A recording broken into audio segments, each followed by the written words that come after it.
Dimanche passé, là maintenant je rentre dans ma prédication, j'ai fini mon introduction. Les dimanches passés, nous avons parlé de la puissance de la résurrection. C'était le dimanche pascal. Jésus est ressuscité, mais il n'est pas ressuscité vaguement. Il est ressuscité à travers une puissance. Ce n'est pas la puissance du Saint-Esprit que le Christ était ressuscité. Et la prédication de ce dimanche nous a permis de comprendre que lorsque nous voyons dans la Bible, on constate que l'esprit et la puissance est toujours mis ensemble. Là où il y a l'esprit de Dieu, il y a la puissance. Là où il y a la puissance de Dieu, il y a la présence de l'esprit. Donc, dunamis et pneuma sont toujours ensemble. Par l'onction de Dieu, le Christ était sorti du tombeau. La puissance qui a ressuscité Jésus, c'est la puissance qu'il nous a promis dans Acte 1:8, quand il a dit ne vous éloignez pas de Jérusalem jusqu'à ce que vous soyez revêtus. Vous recevrez une puissance, le Saint-Esprit surviendra sur vous et vous serez mes témoins. C'est la même puissance qui a été promise et qui nous a été accordée le jour où le Saint-Esprit était descendu. Donc, nous avons besoin de cette puissance. Le mot dunamis qui traduit puissance, qui est traduit par puissance, veut dire la force qui transforme.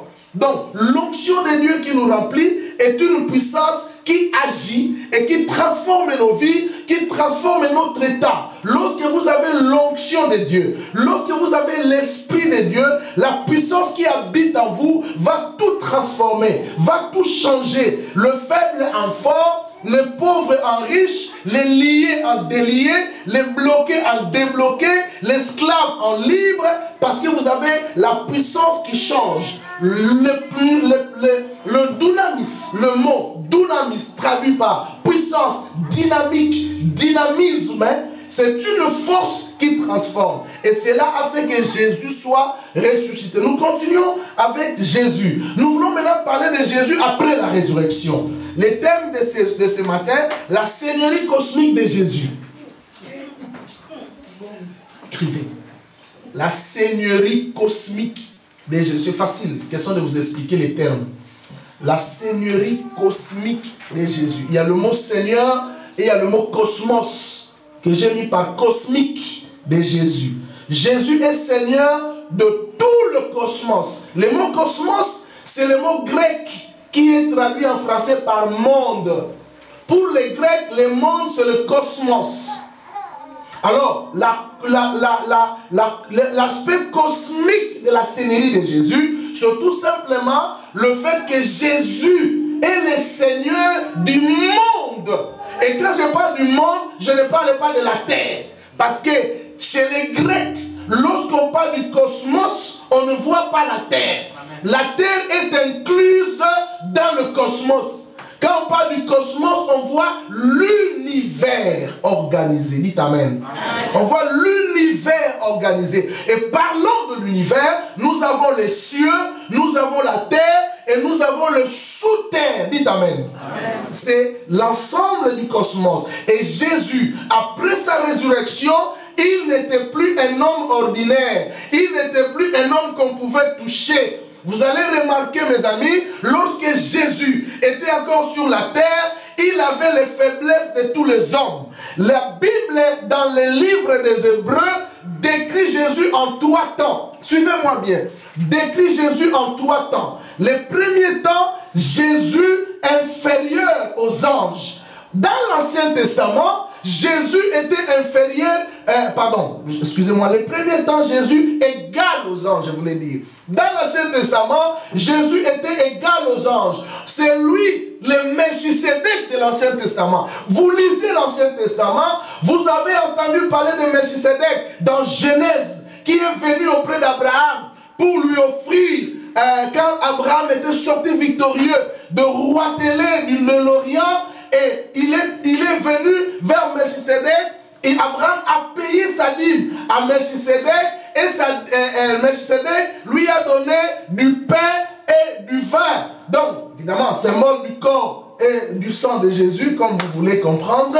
Alors, Melchisédek, là de l'Ancien Testament, il est Jésus-Christ du Nouveau Testament dans sa théophanie, excusez-moi les termes, dans son rôle angélique, dans son rôle de l'ange de l'Éternel. Quand vous lisez par exemple Gédéon, l'ange de l'Éternel était devant lui, l'ange de l'Éternel qui était devant Gédéon, c'était Jésus. Dans son ministère pré-messianique, où il était encore égal aux anges, on pouvait parler avec lui, on pouvait le toucher, mais là, il subissait, il agissait en tant que l'ange de Dieu, l'ange, le Malak Adonai, l'ange de l'Éternel. Jésus dans l'Ancien Testament était égal aux anges. Mais dans le Nouveau Testament, Jésus était devenu inférieur aux anges. Écrivez, Jésus était inférieur aux anges parce qu'il avait porté le corps physique.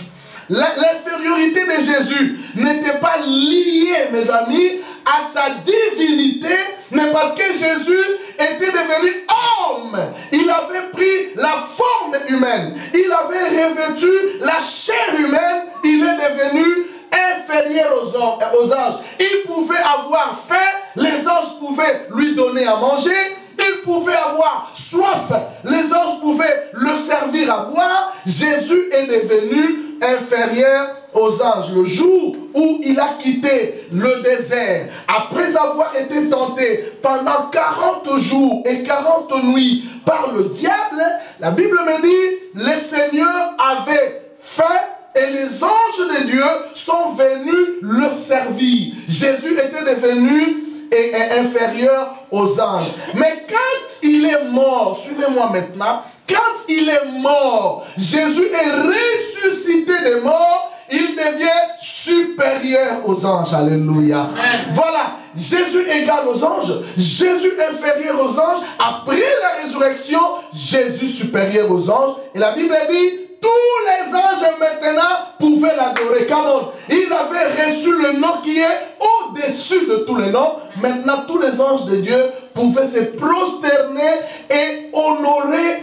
élever, glorifier sa Seigneurie. C'est ce que je veux parler avec vous aujourd'hui. Alors, parlons d'abord du cosmos. Comme Jésus est Seigneur du cosmos, parlons du cosmos. Ce message, je vous assure, les occultistes ne pourront pas l'accepter. Ces messages, les sorciers ne pourront pas l'accepter. Ces messages, les démons ne pourront pas l'accepter. Ces messages, les autorités, les dominations, les princes du monde des ténèbres, les puissances de l'air, les forces maléfiques, les francs-maçons, tous ces gens-là ne pourront pas l'accepter. Parce qu'ils croient, ils savent qu'ils détiennent le monopole du cosmos. C'est eux qui dirigent le monde. C'est eux qui ont le pouvoir monétaire. C'est eux qui ont le pouvoir économique. C'est eux qui ont le pouvoir politique. C'est eux qui ont le pouvoir religieux. Mais ils oublient qu'au-delà d'eux, il y a quelqu'un qui détient ce pouvoir. Et ils ne pourront jamais accepter de voir quelqu'un les dépasser. Mais ils oublient que Jésus-Christ est le roi, le Seigneur du cosmos. Le cosmos, il faut le diviser en trois. D'abord, nous avons en trois niveaux. Nous avons le premier niveau du cosmos que nous appelons les niveaux supérieurs. Le premier niveau du cosmos, le niveau supérieur. Et les niveaux supérieurs, la Bible appelle ça les cieux. Grand N. Premier niveau du cosmos. Le niveau supérieur, c'est les cieux. Les cieux, comme niveau supérieur, fonctionne à deux sous-niveaux. Donc quand nous parlons des cieux, il y a aussi le ciel, hein? C'est la même chose. La Bible dit quoi? La Bible dit le ciel est le trône de Dieu. La terre est son marchepied. Le marchepied c'est quoi? Le marchepied c'est, vous voyez, lorsque vous voulez rentrer dans la maison, les trucs que les mamans mettent pour essuyer les pieds, ok? On appelle ça le marchepied. Si le ciel est donc le trône de Dieu et que la terre est son marchepied, c'est que Dieu n'habite pas la terre. Dieu n'est pas avec les hommes. Il est inaccessible parce qu'il est lointain, mais il est aussi accessible parce qu'il est proche. Voilà, mais c'est peut-être difficile à comprendre. Il est accessible et inaccessible. Il se voit comme il ne se voit pas. Il est avec comme il est loin de nous. Donc, comme ça, c'est comme ça qu'il faut prendre ces choses.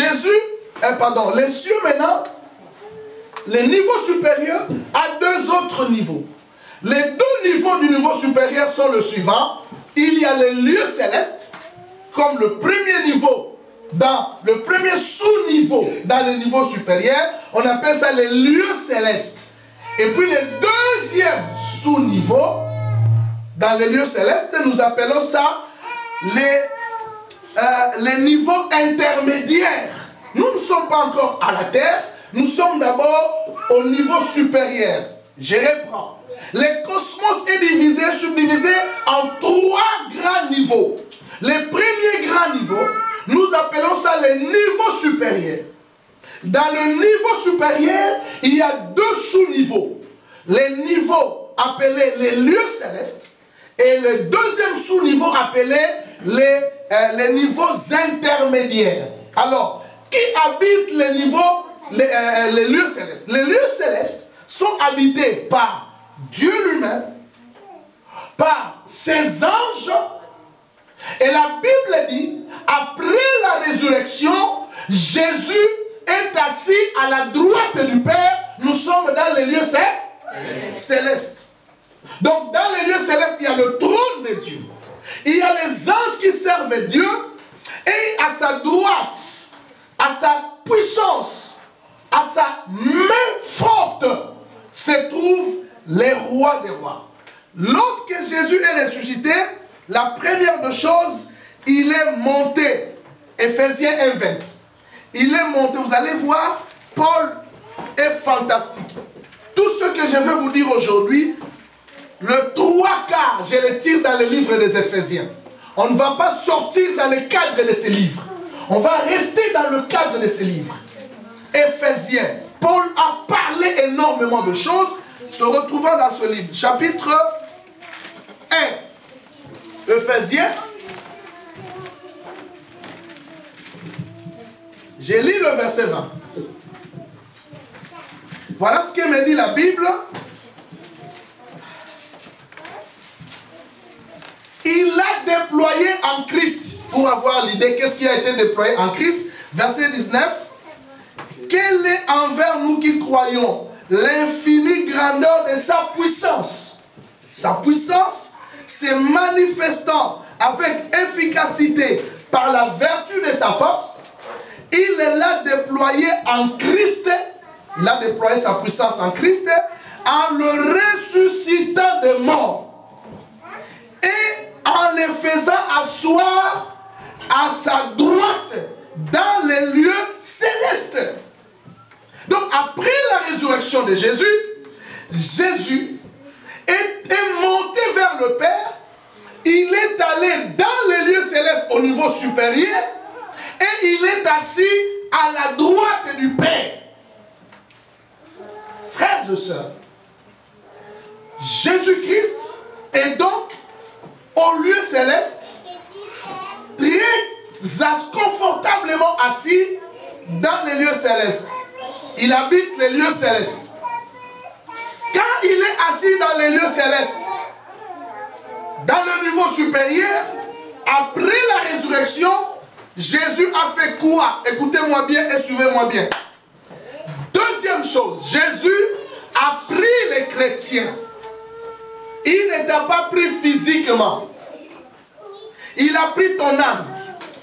Il a pris ton esprit. Il a pris ta personnalité. Je lis, on me dit, le Seigneur nous a fait asseoir avec lui dans les lieux célestes. Éphésiens chapitre 2, verset 6.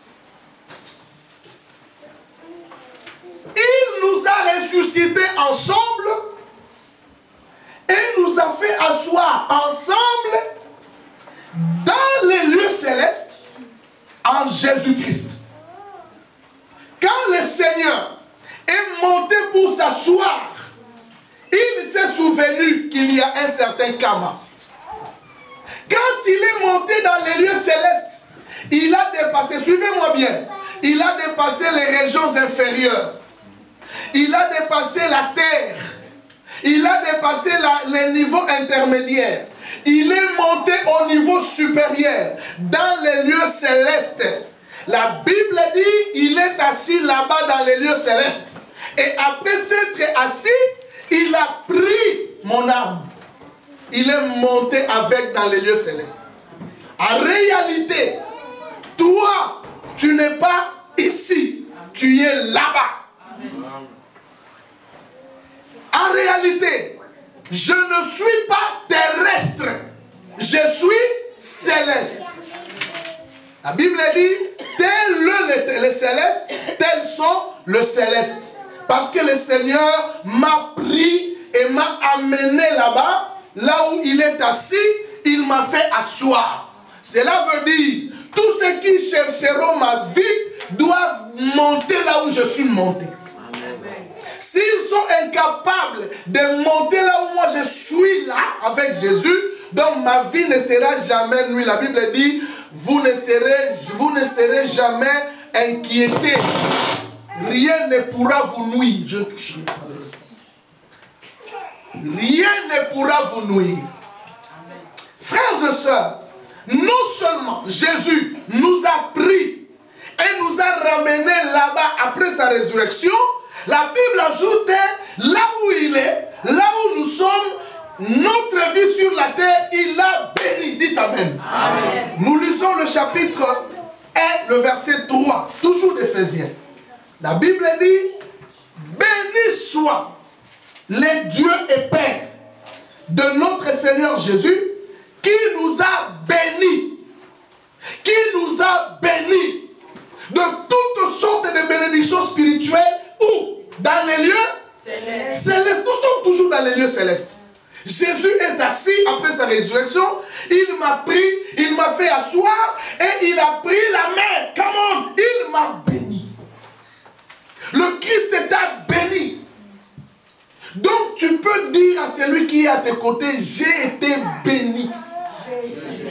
Comment disons-le, j'ai été béni. Là, si tu peux le dire au passé, mais tu le dis maintenant au présent, je suis béni. Il nous a bénis de toutes sortes de bénédictions depuis les lieux célestes.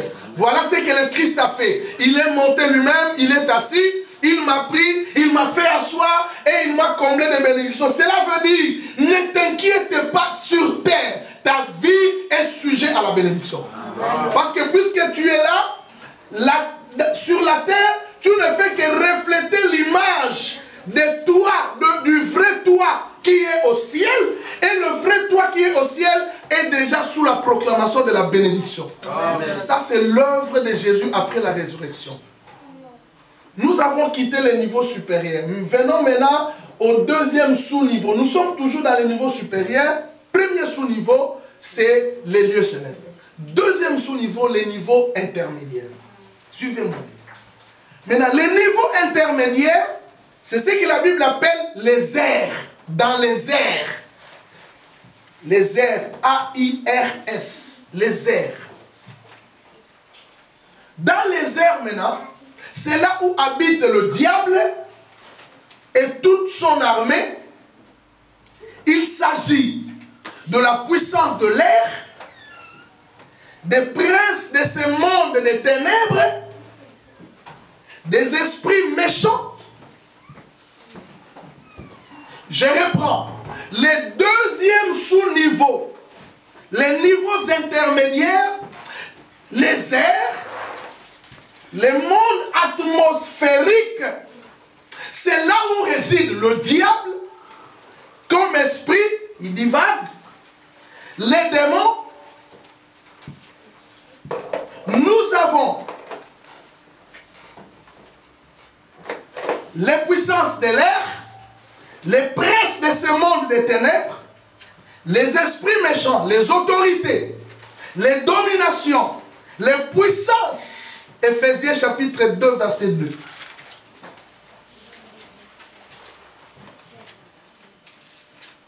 Vous étiez morts par vos offenses et par vos péchés, dans lesquels vous marchiez autrefois, selon les traits de ce monde, selon les princes de la puissance de l'air, de l'esprit qui agit maintenant dans les fils de la rébellion.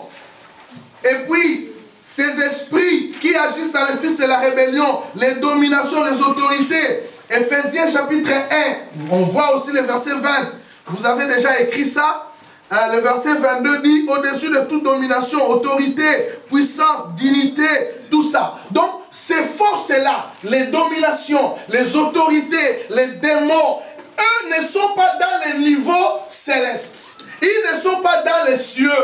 Leur règne se limite à partir, j'ai dit, du niveau intermédiaire et dans la terre et sous la terre. Ils ne sont pas là où nous sommes. Cela veut tout simplement dire, celui qui est dans les lieux célestes est au-dessus, yes, de tous ceux qui sont dans les niveaux intermédiaires. Vous êtes d'accord avec moi? Amen.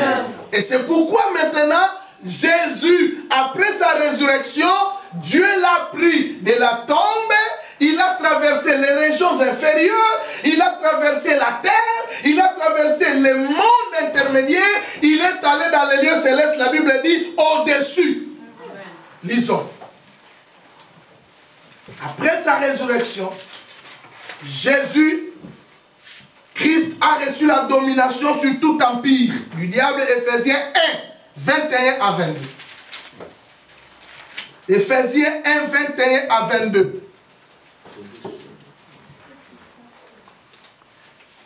Il l'a déployé en Christ, en les ressuscitant d'entre les morts, en les faisant asseoir à sa droite dans les lieux célestes, au-dessus de toute domination, de toute autorité, de toute puissance, de toute dignité et de tout nom qui peut être nommé non seulement dans le siècle présent, mais encore dans le siècle à venir.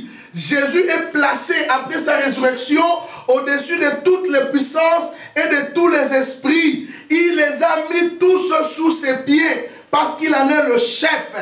Après sa résurrection, Éphésiens chapitre 2, verset 20. Éphésiens 2, 20.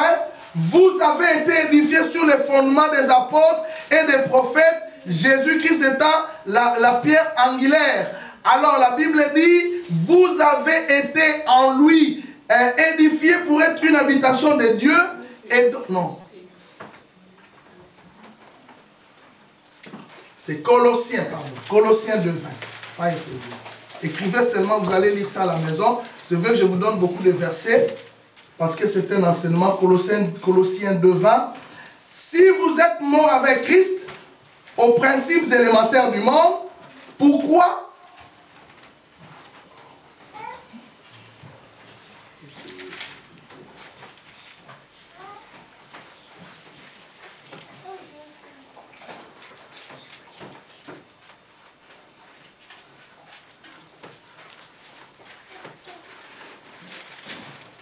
le texte dit, il est devenu le chef de toute domination, de toute autorité. Bon, je vais les chercher, vous les donner. Ça dit que Jésus-Christ, Dieu l'a élevé et il a fait de lui l'autorité suprême. C'est Colossiens 1,14. Car en lui ont été créées les choses qui sont dans les cieux sur la terre, les visibles, les visibles, trône, dimension. Tout a été créé par lui et pour lui. Et il est avant toute chose, et toute chose subsiste à cause de lui. Après sa résurrection, Jésus est devenu le chef de toute domination et de toute autorité. C'est-à-dire, tu dois savoir que tout ce qui pouvait te nuire sont réduits à l'impuissance parce que le Christ que nous confessons n'est plus mort, il est ressuscité. Après sa résurrection, Jésus a dépouillé les autorités et les dominations. Colossiens 2,15. La Bible dit dans Colossiens 2,15, il a dépouillé les dominations et les autorités, il les a livrées publiquement en spectacle. Et il a éliminé en les clouant à la croix. Et la Bible ajoute, il a triomphé à partir de la croix. Donc déjà sur la croix, l'œuvre de la délivrance est accomplie. Et Jésus a dépouillé les dominations, a dépouillé les autorités. Tel que je suis ici, je dois me rendre compte que je ne dois pas avoir peur. Parce que tous ceux qui sont dans le niveau intermédiaire sont en dessous de moi. en dessous de mes pieds, en dessous de mon autorité, et je ne dépends pas de l'autorité terrestre, mais je dépends de l'autorité céleste. Amen. Et cela veut tout simplement m'informer que la puissance de l'autorité diabolique, la puissance démoniaque, la puissance de la sorcellerie est sous mes pieds. Moi, je ne peux pas avoir peur d'eux, mais c'est eux qui doivent avoir peur de moi. Ils vous combattront, mais ils ne vont pas vous vaincre parce que votre vie est cachée avec Christ en Dieu dans les lieux célestes, au-dessus de toute domination et de toute autorité. Alors n'ayez plus peur de ceux qui te font peur parce que tu es au-dessus d'eux. Quand toi tu t'avances et ils ont peur, mais comme tu ne sais pas, tu as peur d'eux. N'ayez peur de personne. L'esprit qui habite en nous est l'esprit de puissance. Amen. Comme c'est l'esprit de puissance, il a donné, il a manifesté cette puissance par la résurrection de Jésus.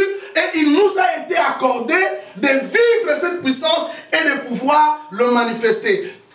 Deuxième niveau. Après le niveau supérieur, c'est la terre. La terre n'a pas de mots ou de titres. La terre, c'est un autre niveau. Et quand nous pensons à la terre, nous pensons au siècle présent.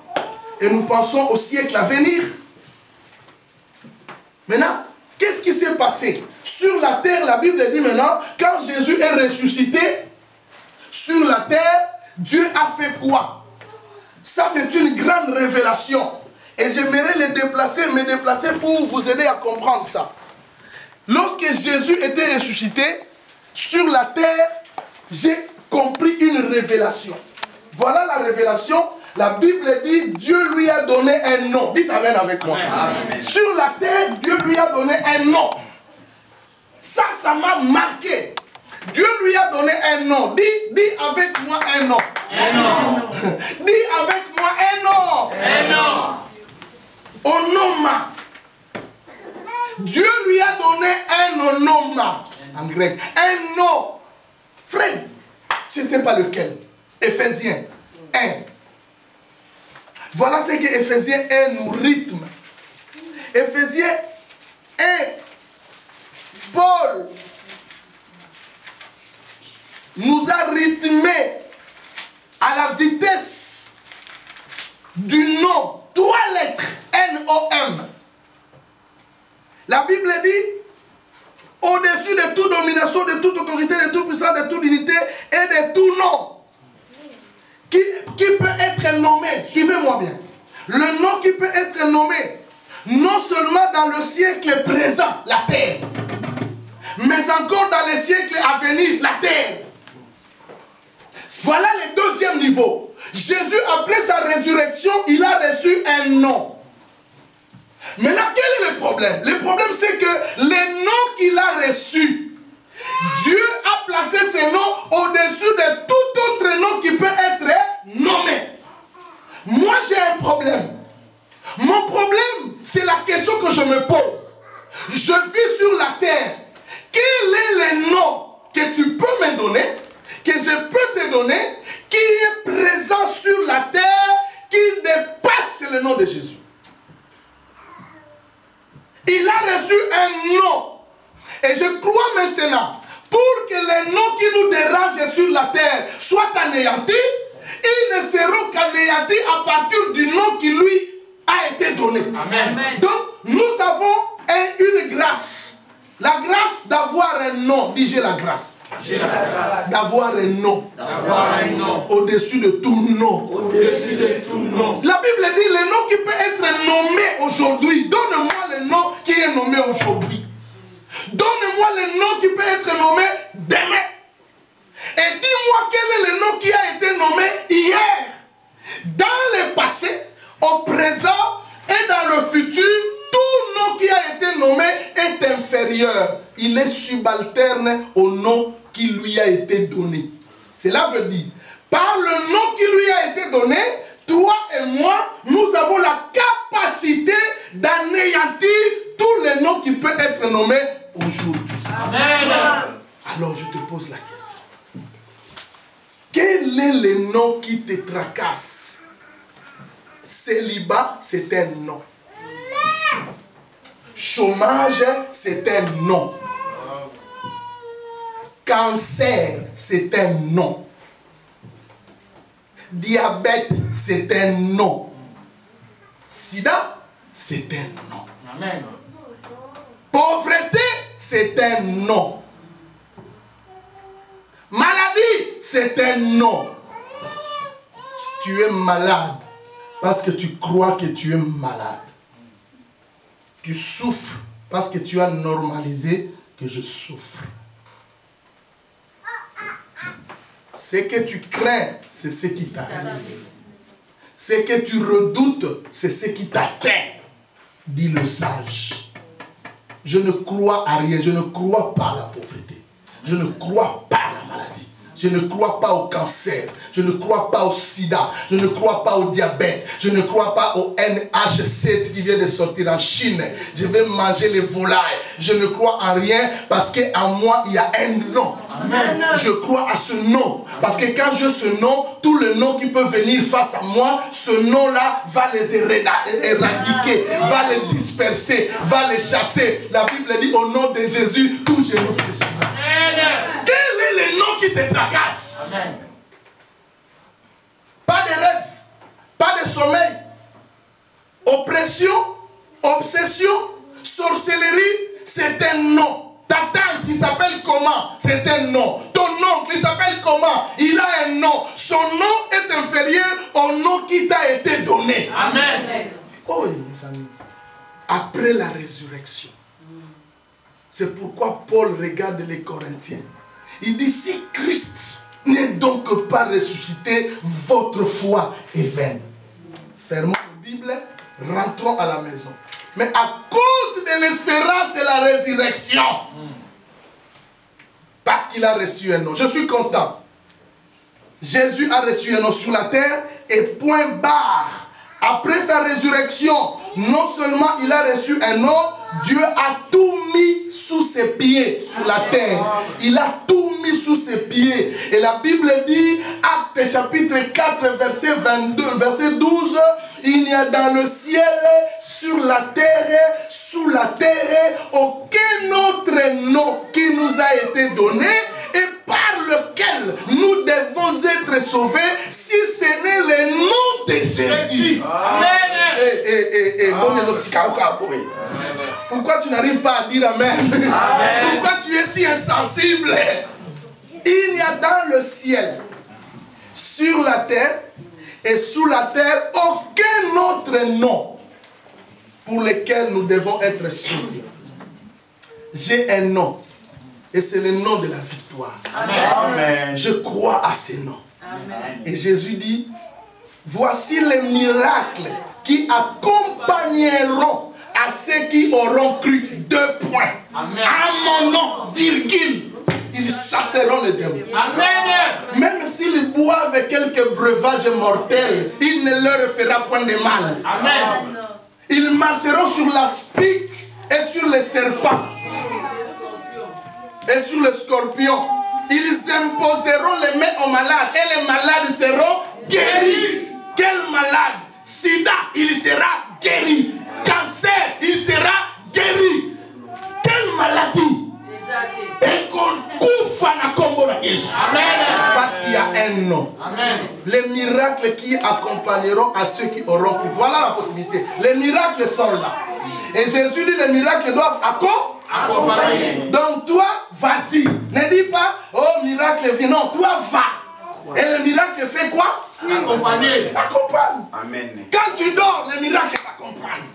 Quand tu pars au travail, le miracle t'accompagne. La Bible dit, il accompagnera ceux qui auront cru. Alors quand tu crois, le miracle t'accompagne. Maintenant commence à exercer le miracle au nom de Jésus. Amen. Le chômage ne peut pas te retenir. Tu ne peux pas être l'esclave du chômage. Chasse-les, dis au chômage, tu le sais. Vous savez, la bonne prière, c'est la prière biblique. Arrêtez la mitraillette de Jésus. J'envoie la mitraillette. C'est dans quel verset? Dieu n'accompagne pas la prière faite sans un texte biblique. Mais vois la prière. Tu sais pour faire la prière, ouvre ta Bible. Amen. Prends Marc 16. Commence à dire à ta maladie. Toi maladie, voilà ce qui est écrit. Il est écrit, voici les miracles qui accompagneront à ceux qui auront cru à mon nom. Ils chasseront les démons. Toi, démon, je t'ordonne de quitter conformément à cette part. Et la Bible dit les démons sont faibles face à la parole de Dieu parce que la parole de Dieu c'est Dieu. Et la parole de Dieu c'est la vérité. À ce moment il dit ce que nous il dit là, c'est la vérité. Je dois partir. Arrêtez de faire des prières anti-bibliques. Parce qu'ils existent. Troisième niveau enfin. On appelle ça les régions inférieures. Les régions inférieures. Les régions inférieures. Éphésiens chapitre 4 verset 9. Vous allez voir les régions inférieures. Sous la terre. Sous la terre. Voilà ce qu'il me dit. C'est pourquoi, je commence au verset 8. C'est pourquoi il est dit, étant monté dans les hauteurs, il a émené des captifs et il a fait des dons aux hommes. Or, que signifie il est monté, sinon qu'il est descendu dans les régions inférieures de la terre? Soulignez-moi ça. Il est descendu dans les régions inférieures de la terre. C'est lui qui est descendu, c'est le même qui est monté au-dessus de tous les cieux afin de remplir toutes choses. Les régions inférieures. Et les régions inférieures, c'est le monde des morts. Les régions inférieures, c'est le monde des morts. C'est le monde des captifs. Il est descendu là-bas. Il est allé prêcher aux morts qui étaient emprisonnés. Et quand il est ressuscité, il a fait des dons aux hommes. Après la résurrection, qu'est-ce que Jésus a fait? Je vous prie maintenant de vous lever. Nous voulons lire ce texte debout. Lèvons-nous. Prenons nos Bibles, ouvrons nos Bibles dans Philippiens chapitre 2. 9 à 11. Lèvons-nous. Ouvrons nos Bibles. Philippiens chapitre 2. Versets 9 à 11. Vous allez répéter après moi. C'est pourquoi aussi. C'est pourquoi aussi. Est-ce que vous y êtes? Je vous attends. Philippiens chapitre 2, versets 9 à 11.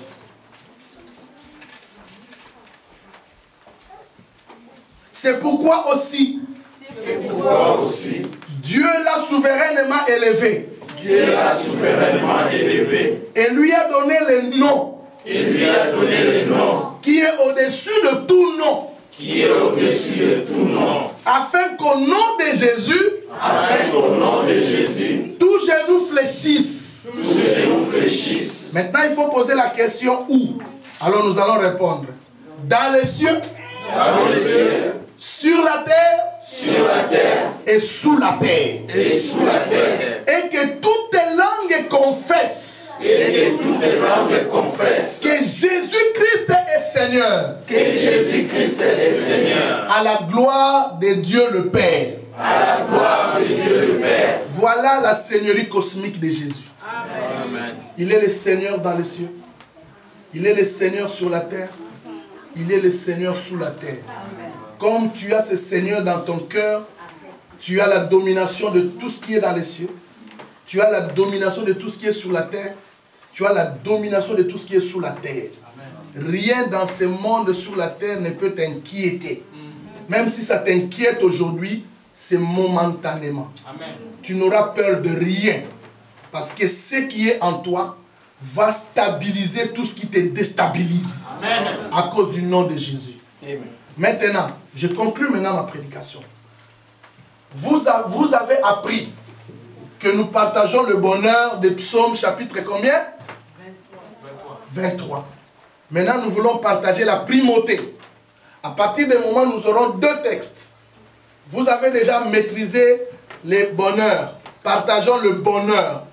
Maintenant, si je vous dis partageons la primauté de Jésus-Christ, nous allons ouvrir nos Bibles dans Colossiens. Écris ça. À la maison, va, lis ça et bloque ça. Mais dans un premier temps, nous allons lire ça dans la Bible jusqu'à ce que nous allons résumer ça en tête. La primauté de Jésus, il faut le confesser, il faut le partager. Nous allons confesser la primauté de Jésus. Colossiens chapitre 1, versets 15 à 20. Ouvrez vos Bibles. Colossiens chapitre 1, versets 15 à 20. Je lis et vous me suivez. Partageons la primauté de Jésus-Christ. Le Fils est l'image du Dieu invisible. Répétez après moi.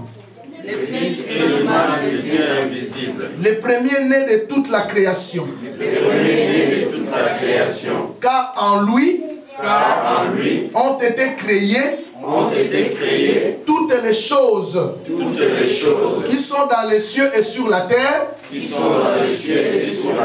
les visibles et les invisibles, trône et dignité, domination, autorité. Tout a été créé par lui et pour lui. Il est avant toute chose. Et toutes choses subsistent en lui. Il est la tête du corps de l'Église. Il est le commencement. Le premier-né d'entre les morts. Afin d'être tout en tout le premier. Car Dieu a voulu faire habiter toute plénitude en lui. Il a voulu par lui tout réconcilier avec lui-même. Tant ce qui est sur la terre que ce qui est dans les cieux.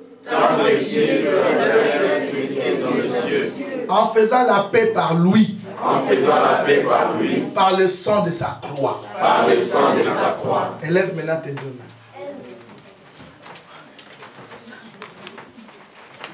Tu n'as pas besoin de crier, de demander la force, la puissance. Adore maintenant.